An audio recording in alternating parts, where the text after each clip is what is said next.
Bonjour à tous et bienvenue sur Réflexion Santé Naturopathie. Dans la dernière vidéo, je vous expliquais pourquoi je ne pense pas que le cancer puisse être réduit à une maladie de surcharge ou de déficience immunitaire.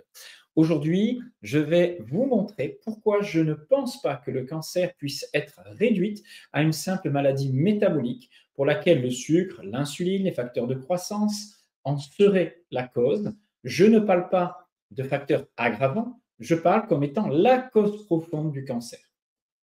Si le cancer est, comme vous le verrez, une maladie qui implique des changements métaboliques dans l'utilisation du glucose, ça c'est un fait observable, cela ne signifie pas forcément que ces changements dans la façon d'utiliser les carburants, que sont le glucose ou les corps cétoniques, puissent être la cause du cancer. Du moins, ce n'est pas suffisant pour expliquer la mutation cellulaire, du moins l'expression d'un gène qui conduit au cancer. Petit avertissement, je respecte le travail de tous les interlocuteurs, les cancérologues bien sûr, que vous allez voir sur cette vidéo. Je ne fais que mettre ici des réflexions, des raisonnements. Je ne conseille personne, je ne critique personne.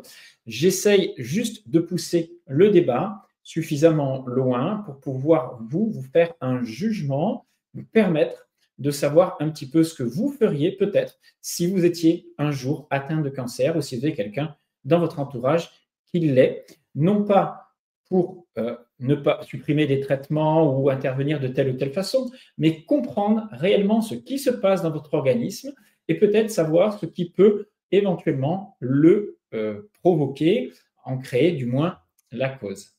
Vous allez voir donc des chercheurs, des cancérologues interviewés autour d'Ulrich Génisson. Tous ces chercheurs sont dans une notion, une vision de la maladie comme étant associée à une modification du métabolisme, basée donc sur l'utilisation de substrats énergétiques différents dans la cellule cancéreuse par rapport à une cellule dite saine. Donc, ma démarche est de montrer qu'il ne faut pas confondre les causes et les conséquences du cancer par rapport au métabolisme. N'accusons pas de suite le sucre, l'hyperinsulinisme, d'être la cause, du moins de mettre en place les conditions pour créer le cancer. On va voir qu'il s'agit plutôt de conditions qui vont favoriser son développement, du moins peut-être une accélération du développement. Je dis bien peut-être, car tout ceci n'est qu'hypothèse, n'est que réflexion. Donc, on va vous parler dans un premier temps de ce qu'on appelle l'effet Warburg. On va voir que le métabolisme d'une cellule cancéreuse était bien différent d'une cellule saine, en apparence, dans les connaissances de l'époque. Aujourd'hui, vous allez voir que cette vision des choses est remise en cause par des travaux scientifiques. Mais avant de remettre en cause cela, on va essayer de bien comprendre ce qu'est l'effet Warburg ou le métabolisme d'une cellule cancéreuse. En fait, ce que vous allez voir dans l'explication ici de Laurent Schwartz, qui est un cancérologue dont je trouve que ses travaux sont très pertinents, très intéressants. Néanmoins, comme vous allez le voir, il se base sur un concept qui est aujourd'hui peut-être un petit peu dépassé, même si ce qu'il met en place est sans doute très intéressant, comme vous allez le voir. Donc, l'effet Warburg, pour simplifier, vous allez voir que c'est une cellule, quand elle est cancéreuse, elle va trouver son énergie dans un carburant qui est le glucose, mais avec un mode de brûlage qui n'est pas très efficace, soi-disant, selon l'effet Warburg, du moins qu'elle brûlerait mal le glucose. Par contre, elle en consommerait 8 fois plus, son métabolisme est bien plus élevé qu'une cellule classique, normale, donc elle a un métabolisme qui est accéléré, et elle génère des fermentations qui entraînent la production de lactate, qui entraîne une acidification autour de la cellule, chose que l'on ne trouve pas dans les cellules saines qui fonctionnent avec une consommation de glucose, mais en présence d'oxygène, ce qui fait qu'elles ne produisent que très peu de lactate, à la différence d'une cellule cancéreuse. Je vous laisse avec des explications de Laurent Schwartz qui sont très intéressantes. Le cancer est au contraire une maladie simple et c'est une maladie du métabolisme. Alors, vous avez le diabète que tout le monde connaît où le sucre n'arrive pas à rentrer dans les cellules, donc les gens font un peu chlasse et font des comas. Et vous avez une maladie qui est différente. Là, le sucre rentre dans la cellule, mais il ne peut pas être brûlé. Et c'est une maladie, somme toute, d'abondance intracellulaire qui correspond à ce qu'on appelle un cancer. Alors, il y a un nom clé, enfin, il y en a plusieurs qui vont jalonner cette explication. C'est le premier chimiste qui a montré que la cellule cancéreuse capte le glucose qui rentre dans la cellule en grande quantité, qu'elle ne peut pas brûler et qui sort sous forme d'acide lactique. C'est ce qu'on appelle l'effet Warburg. Ça nous ramène à 1920. Et depuis cette Aravenos, oui, c'est un bon livre en plus. Depuis cette période-là, le monde de la cancérologie s'est divisé. Alors, vous avez vu le monde du Covid comme il était divisé entre ceux qui étaient pour la chloroquine et ceux qui étaient pour les thérapeutiques modernes et chères. Le monde de la cancéro, c'est la même chose. D'un côté, il y a ceux qui veulent en faire une maladie compliquée, polygénique, génétique et aux multiples causes. Et pour nous qui ne voyons qu'une seule cause, qui est l'augmentation de l'apport glucosé que la cellule ne sait pas brûler. Bien, donc vous avez compris l'hypothèse de Warburg, qui est que la cause de la croissance du cancer est la conversion du glucose en énergie par les cellules cancéreuses sans utiliser d'oxygène. On appelle ça aussi la glycolyse anaérobie. Les cellules saines produisent de l'énergie en convertissant le pyruvate. Et Warburg théorisa que puisque les cellules cancéreuses n'oxydent pas les pyruvates, le cancer doit être considéré comme un dysfonctionnement mitochondrial. Donc tous les travaux autour des personnes qui travaillent sur le métabolisme du cancer vont considérer que la mitochondrie dysfonctionne, qu'elle utilise mal l'oxygène et qu'elle brûle mal le glucose. Mais on va voir aujourd'hui que cet aspect-là est remis en cause en partie, puisqu'on vous explique, alors je vous donne les références de cette revue de médecine et sciences, c'est comme ça qu'elle s'appelle, qui montre qu'aujourd'hui, on remet en cause cet effet Warburg et on dit même, le titre de cet article, c'est l'effet Warburg est oxydable. Ça veut dire qu'on pensait à l'époque que la cellule était capable, qu'elle n'avait pas besoin d'oxygène pour utiliser le glucose, le dégrader en carburant et produire des lactates. Aujourd'hui, on va vous montrer ici qu'elle est quand même capable de produire des oxydations et donc que la mitochondrie ne fonctionne pas aussi mal, aussi différemment qu'on l'imaginait. Donc, je vous lis des passages de cet article pour que vous puissiez comprendre ce que je suis en train d'expliquer, qui remettent en cause toute la théorie de la cellule cancéreuse censée brûler beaucoup de sucre. En supprimant le sucre, on va arriver à affamer la cellule. Donc, on est dans ces thèses-là. Et on va voir qu'aujourd'hui, cette thèse-là peut être remise en cause. Donc, la croyance d'aujourd'hui, par rapport à cet effet Warburg, c'est que dans une cellule tumorale, il n'y a que l'effet Warburg, qu'une possibilité pour la cellule cancéreuse de produire son énergie en créant une fermentation. En réalité, ça n'est pas vrai. Si je reprends l'article, et vous pouvez le lire avec moi puisque je le mets ici, en présence d'oxygène, les cellules tumorales convertissent le pyruvate issu de la glycolyse en lactate. Ça, c'est l'effet Warburg expliqué dans cet article. C'est l'effet Warburg en glycolyse aérobie. Donc déjà là, je suis très surpris dans cet article puisqu'on vous parle de glycolyse aérobie, donc ce sera en présence d'oxygène. Or, l'effet Warburg, tel qu'on peut le lire ailleurs, on va vous parler de glycolyse anaérobie. Bon. En tout cas, cette reprogrammation métabolique, on va dire que la fermentation est l'effet Warburg, si vous voulez, dans la cellule, l'utilisation du glucose par fermentation. Cette reprogrammation métabolique est une étape du processus de transformation tumorale dans de nombreux cancers. Cependant, il est maintenant établi que la transformation maligne ne repose pas uniquement sur l'effet Warburg. En effet, les cellules tumorales respirent et produisent une fraction importante de leur ATP, c'est-à-dire qu'elles produisent de l'énergie, via une voie différente, la phosphorylation oxydative, c'est-à-dire en présence d'oxygène. Les cellules malignes adaptent leur métabolisme énergétique aux conditions de leur environnement, notamment aux conditions d'oxygénation de la tumeur, ce qui a pour conséquence de créer une hétérogénéité métabolique, c'est-à-dire soit des chaînes respiratoires, soit une utilisation du NAD, du FAD, etc. En gros, on vous explique ici que la cellule cancéreuse, elle est hyper adaptable et qu'elle est capable d'utiliser différentes voies énergétiques pour sa survie et produire donc de l'énergie. Soit une voie qui va utiliser l'oxygène, soit des voies qui vont utiliser la phosphorylation oxydative. Donc, quand il y a oxydative, ça veut dire qu'il y a oxydation, donc présence d'oxygène. Et l'article continue. Tout n'est pas Warburg dans le métabolisme tumoral. C'est-à-dire qu'on vous dit que l'analyse rigoureuse des caractéristiques bioénergétiques d'une trentaine de lignées tumorales, ce qu'on a étudié donc, a en effet permis d'établir que seuls 20% de la quantité totale d'ATP est produite par cette fameuse glycolyse, un brûlage du sucre sans présence d'oxygène, le reste l'étant en grande partie par l'activité d'oxphos mitochondriale, c'est-à-dire l'utilisation de molécules qui vont entraîner une oxydation, une phosphorylation dans la mitochondrie. Ça veut dire que on a un argument en plus supplémentaire, il vous explique, les molécules agissant comme des inhibiteurs de la chaîne respiratoire, dont la metformine, un médicament utilisé dans le traitement du diabète, exerce des effets cytostatiques sur un grand nombre de types tumoraux. C'est-à-dire que quand on intervient sur les chaînes respiratoires, donc ça veut dire qu'il y a des présences d'oxygène, eh bien, on arrive à inhiber la prolifération et le développement de la cellule cancéreuse. Donc, ça veut bien dire que cette cellule cancéreuse, elle utilise les chaînes respiratoires, elle utilise l'oxygène. Et il n'y a que 20% de son ATP, de son énergie, qui est issue de ce qu'on appelle la glycolyse, la fermentation qui produit des lactates. Donc, ça remet en cause tout ce qu'on pensait à nouveau savoir, tout ce qui est remis sur la place publique aujourd'hui depuis les années 90 avec l'étude de l'effet Warburg.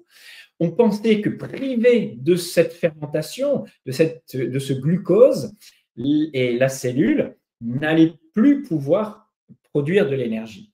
Or, ça, c'est encore une réalité, parce que on pense encore qu'en privant la cellule du glucose, et vous allez voir, c'est ce qu'on vous explique dans les vidéos qui vont suivre, ce glucose serait la seule source d'énergie utilisable par la cellule cancéreuse. En fait, on va y revenir, la cellule cancéreuse est capable d'utiliser aussi des corps cétoniques.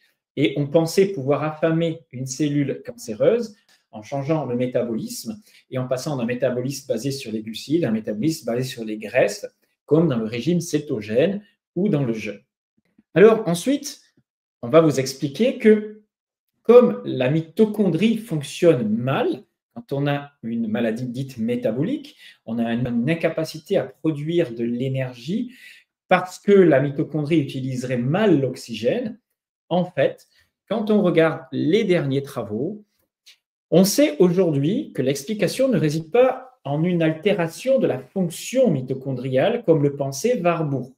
Les mitochondries respirent en effet dans la plupart des types de cellules cancéreuses et elles fournissent les intermédiaires carbonés du cycle de Krebs nécessaires aux biosynthèses, un processus appelé cataptérose. En gros, ce qu'on vous explique ici, c'est que la mitochondrie fonctionne très bien, elle s'est juste adaptée pour produire de l'énergie à travers plusieurs voies différentes. Ça remet en cause tout le travail de personnes qui travailleraient sur ce fameux métabolisme, puisqu'il vous explique qu'on essaye de relancer le métabolisme, on essaie de changer ce métabolisme pour faire en sorte que le terrain ne soit pas propice au développement de la tumeur. Et on pense que ce changement métabolique doit venir d'une absence de glucose, de relancer la mitochondrie en lui fournissant un autre carburant et bien sûr agir directement en privant les cellules cancéreuses de leur propre carburant. Or, aujourd'hui, on s'aperçoit que cette stratégie n'est plus complètement valable, bien qu'on puisse faire des choses, et je vous en parlerai plus tard à ce niveau-là, mais la mitochondrie, la cellule cancéreuse, sait se maintenir en vie en utilisant différentes voies. Alors, maintenant, il faut parler quand même de ce que l'on appelle le terrain et la notion de lactate ou d'insuline. Ulrich Génisson a invité une cancérologue, Eleonore Jigossi, qui travaille sur le métabolisme de la cellule cancéreuse. Et elle explique, à la fin de cette interview, que je vous invite d'ailleurs à voir en entier, ce qui serait susceptible de favoriser le développement de la tumeur. Mais attention, elle vous explique bien ce qui est favorable de développer ou stimuler une cellule déjà existante. Écoutons ce qu'elle dit et revenons et commentons ce qu'elle dit. Et qu'est-ce que fait le régime cétogène sur le micro-environnement de la cellule? Déjà, il va diminuer l'inflammation, ce qui va permettre au système immunitaire de se raviver. Et il y a de plus en plus d'études qui démontrent que le régime cétogène ce sont des études in vitro et surtout chez l'animal, que le régime cétogène permet de favoriser la biogénèse des mitochondries. Et c'est peut-être par ce biais-là qu'on explique que le régime cétogène est utile dans l'épilepsie réfractaire, parce que les études ont été faites surtout sur des cerveaux de souris. Et puis le régime cétogène également permet il y a une étude qui est parue là, au mois de septembre 2023, permet de restimuler les lymphocytes T cytotoxiques. Ce sont ces lymphocytes-là qui sont capables d'aller détruire les cellules cancéreuses et qu'on essaye de stimuler actuellement avec les immunothérapies anticancéreuses. Et donc, ces lymphocytes T cytotoxiques sont souvent en mode endormi, en fait, qui permettent une tolérance à l'expression des cellules cancéreuses. Donc, voilà, on a ces arguments-là qui permettent de dire que les corps cétoniques permettent de faire cela. Et à part ce que je viens de vous citer, il faut savoir que le régime cétogène diminue la production des lactates, puisque comme il y a peu de sucre, il n'y a pas de lactate, et on sait que les lactates favorisent les métastases. Et très important, fondamental, régime cétogène et régime hypoglycémique permettent de réduire l'insuline circulante, l'insuline qui est un facteur de croissance majeur, en fait, pour les cellules cancéreuses. Donc, je voulais vraiment insister sur le fait qu'il ne faut pas voir un cancer comme la cellule cancéreuse isolée, mais qu'il faut voir un ensemble. Et ce que l'on gagne en mettant en place ces nutrithérapies, c'est de corriger le terrain pour permettre du coup à l'extinction du terrain qui permettait de favoriser l'émergence des cellules pathologiques.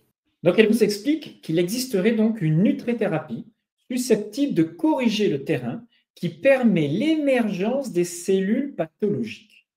Alors, c'est sur le terme d'émergence que je ne suis pas tout à fait d'accord.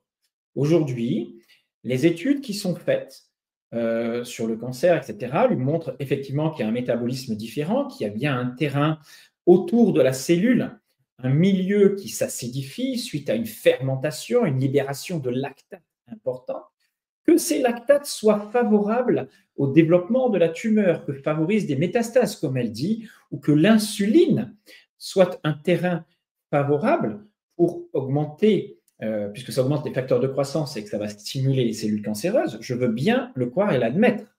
Mais attention, alors je reviens sur un point. Elle ne dit pas qu'elle n'a pas la preuve et elle n'a pas encore les travaux, il n'y a aucun travaux qui a montré que la présence d'insuline sur un terrain, un milieu particulier chez une personne en excès, donc une hyperinsulinémie, soit responsable de la création d'un cancer. Elle ne peut pas non plus dire qu'une hyperglycémie chronique soit responsable de l'émergence d'un cancer.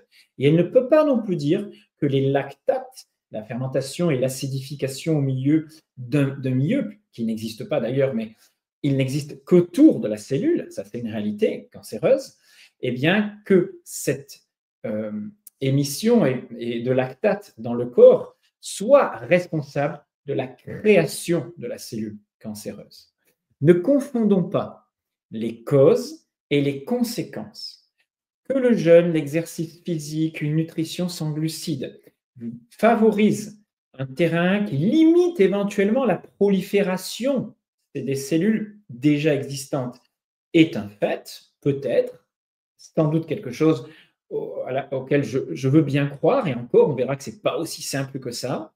Il faut savoir utiliser ça intelligemment, mais que ce qu'elle vous décrit comme étant des conditions liées à l'émergence de la cellule cancéreuse ne sont en fait que les conditions favorables au développement d'une cellule déjà existante. D'autre part, elle explique que les lactates seraient une forme de déchets, alors on les a longtemps considérés comme des déchets, qui seraient, alors aujourd'hui on sait que ce ne sont pas des déchets, mais en tout cas, s'ils créeraient un milieu d'acidification favorable à la prolifération cellulaire. Mais est-ce qu'ils sont la cause de la création de cette cellule? Eh bien, pas du tout.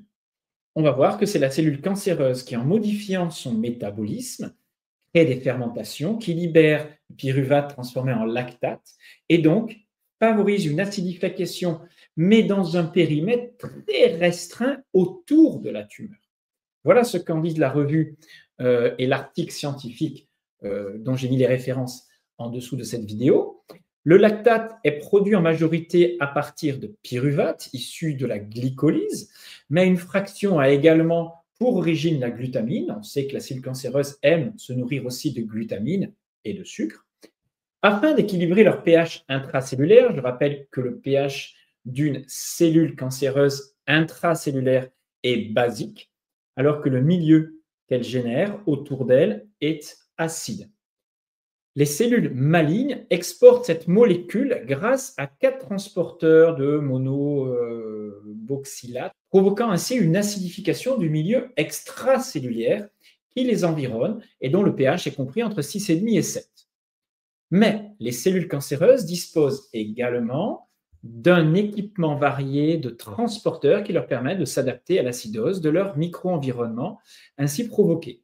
En revanche, cette acidification du milieu extracellulaire, donc autour d'elle, exerce une action immunosuppressive sur les lymphocytes et les macrophages infiltrant la tumeur. Elle permet ainsi la dissémination métastasique en favorisant une dégradation partielle de la matrice extracellulaire. Donc, regardons ce qui se passe.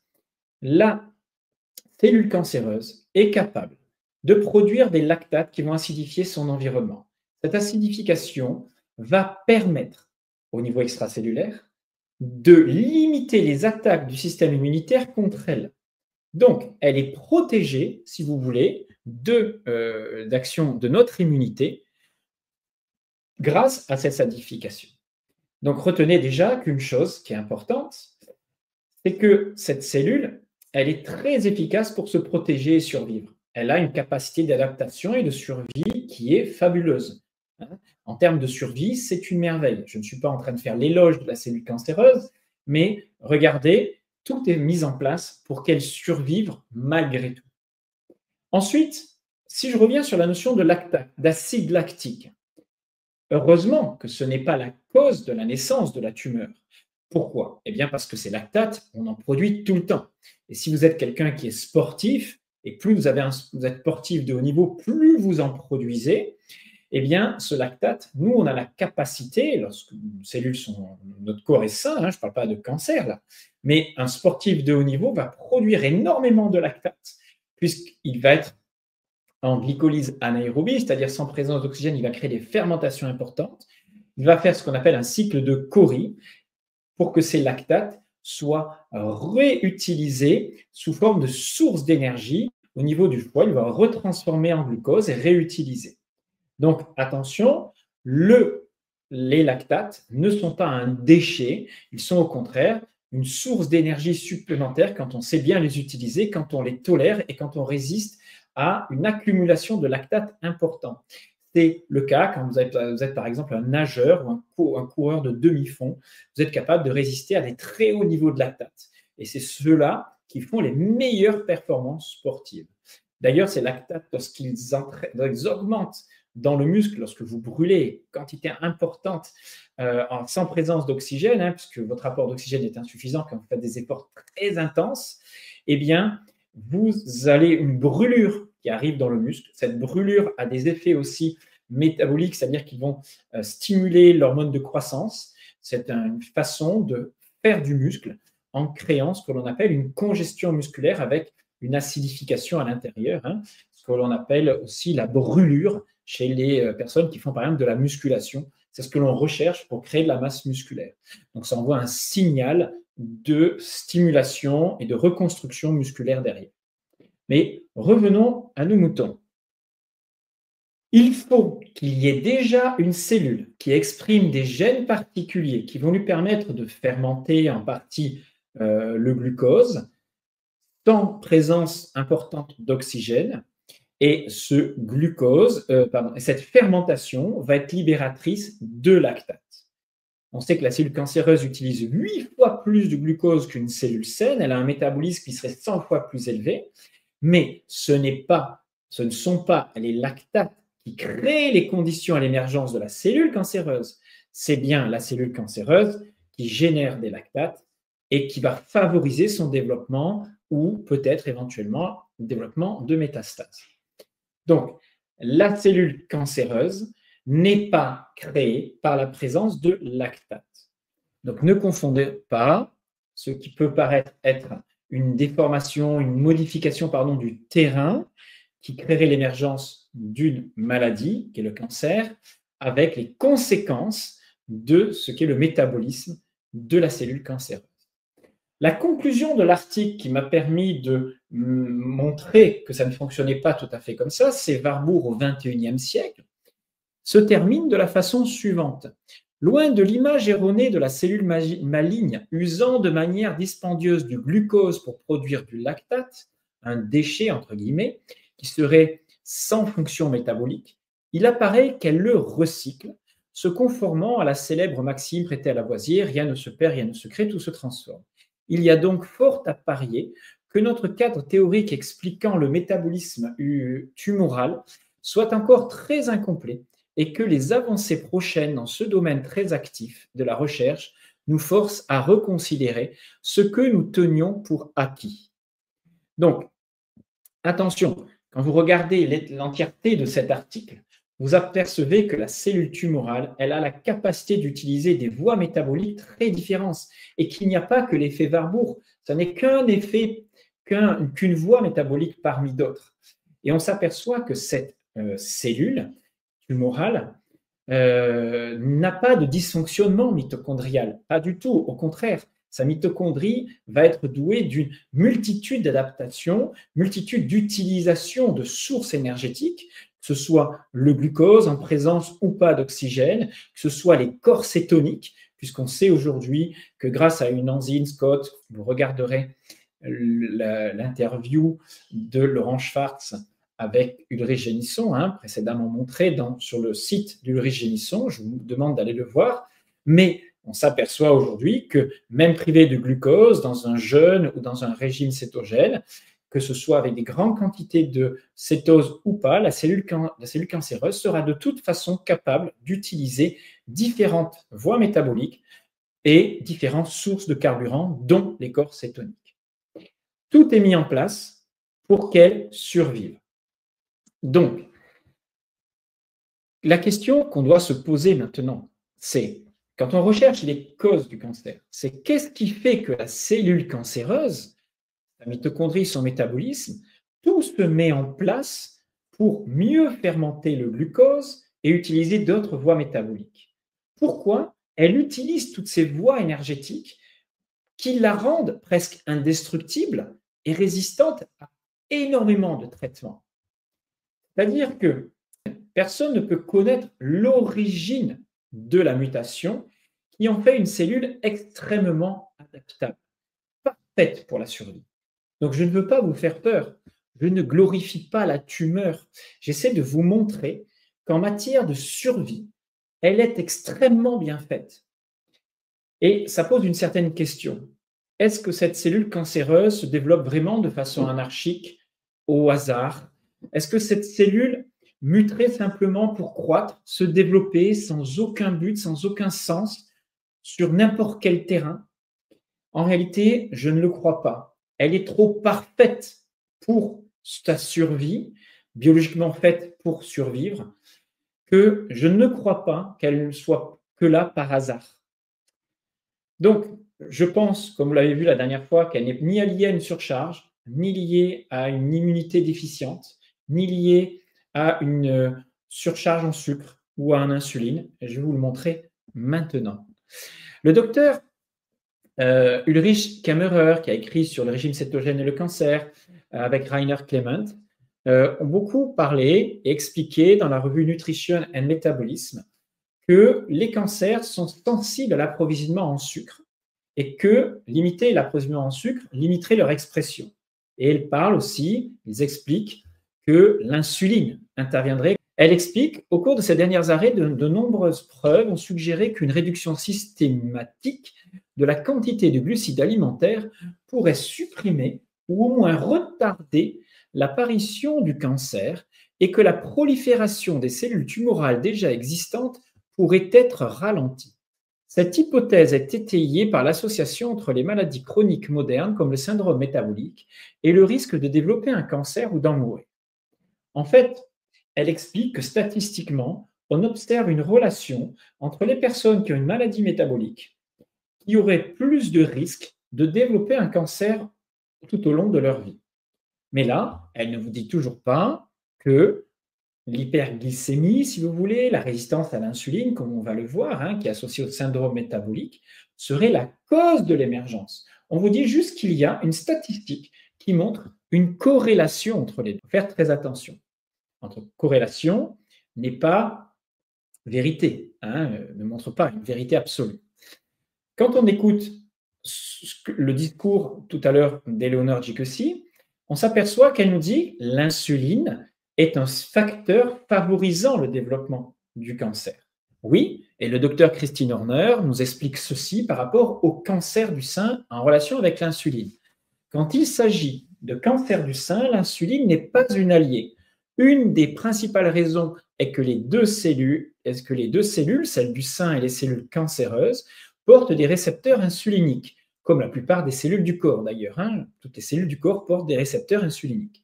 Lorsque l'insuline se fixe à son récepteur, elle a les mêmes effets que l'œstrogène qui s'attache à son récepteur, provoquer la division cellulaire. C'est normal, l'œstrogène, c'est un stimulant des cellules dans l'organisme de plusieurs organes.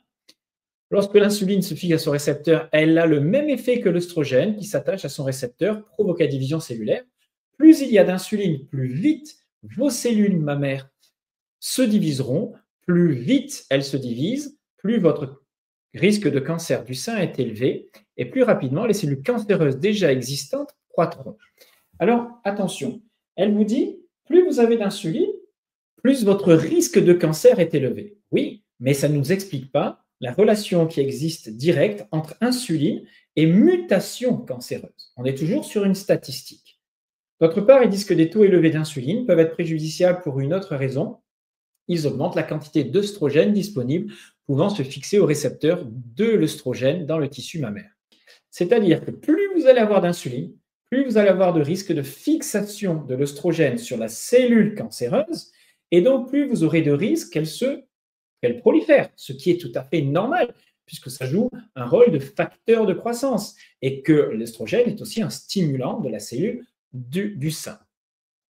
Si on se met maintenant à raisonner que des cellules cancéreuses risquent de croître plus vite, de se diviser, lorsqu'elles sont stimulées par de l'insuline ou de l'œstrogène ou un autre facteur de croissance, c'est tout à fait normal, c'est logique. Mais cela n'explique pas que la présence d'œstrogène ou la présence d'insuline en quantité importante soit la cause d'une mutation de la cellule. Sinon, pourquoi elle ne parle que de cellules du sein? Elle devrait parler d'augmentation de risque de cellules de mutation dans l'ovaire, dans la graisse du corps, qui contiennent aussi des récepteurs à l'insuline, des récepteurs aux œstrogènes. D'accord? Donc, pourquoi il n'y a pas une recrudescence des cancers de la graisse? Puisque la graisse est aussi très réceptive à l'œstrogène ou à l'insuline, ou dans l'ovaire ou dans l'utérus. Donc, attention, que ces facteurs de croissance stimulent la cellule cancéreuse déjà existante, je veux bien le croire, mais qu'elle crée l'émergence de la cellule cancéreuse, il n'y a aucune étude qui peut le montrer. On ne sait toujours pas quelle est la cause réelle de l'émergence de la tumeur. Attention. Regardez ce raisonnement, c'est tout simple. Vous avez des millions de personnes qui développent une résistance à l'insuline, avec des taux de glycémie qui montent, des diabètes plus ou moins bien soignés. Ces personnes sont bien atteintes d'une maladie métabolique. Elles font soit d'hypertension, donc soit du diabète, soit des pathologies cardiovasculaires, soit des dégénérescences cognitives comme Alzheimer, qui est aussi une maladie métabolique, un diabète de type 3. Mais ces personnes, si elles devaient avoir une maladie autre que la leur, une maladie métabolique, ce serait un cancer, puisque ce sont des personnes qui ont un terrain soi-disant favorable à l'émergence de ce cancer. Hyperinsulinémie, résistance à l'insuline.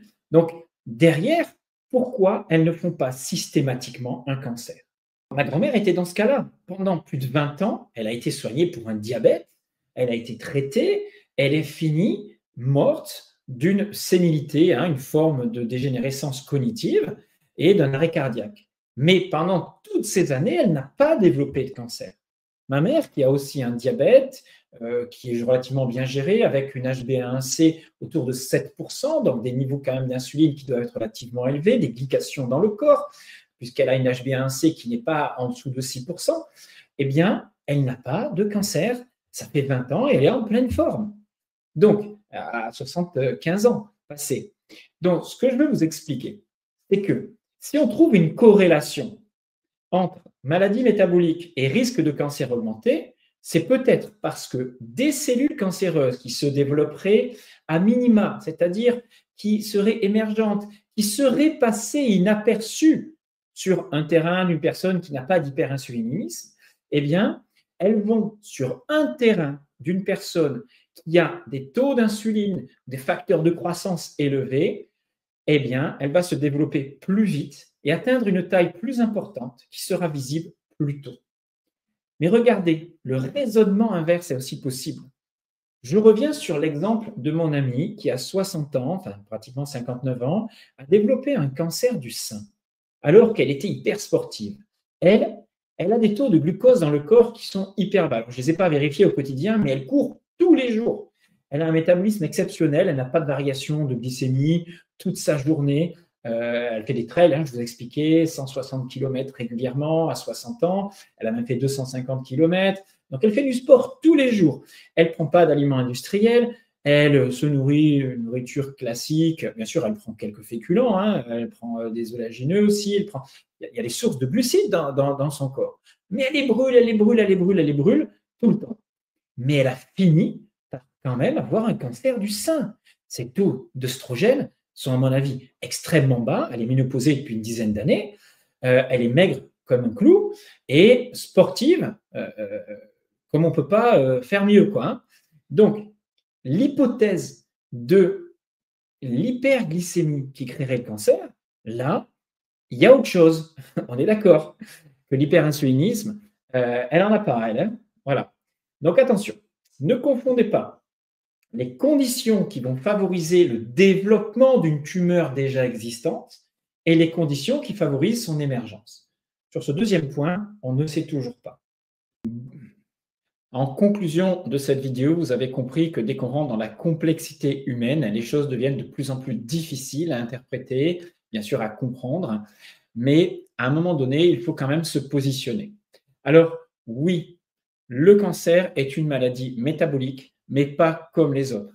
La résistance à l'insuline, qui est le dénominateur des maladies métaboliques classiques, que ce soit diabète, certaines formes d'hypertension, surpoids, maladies cardiovasculaires pour certaines d'entre elles, n'est pas suffisante pour expliquer l'émergence d'un cancer. Sinon, pourquoi le cancer ne se développerait d'ailleurs que dans un organe et pas dans plusieurs d'entre eux à la fois? Les tissus insulino-résistants existent dans tout le corps tout le temps.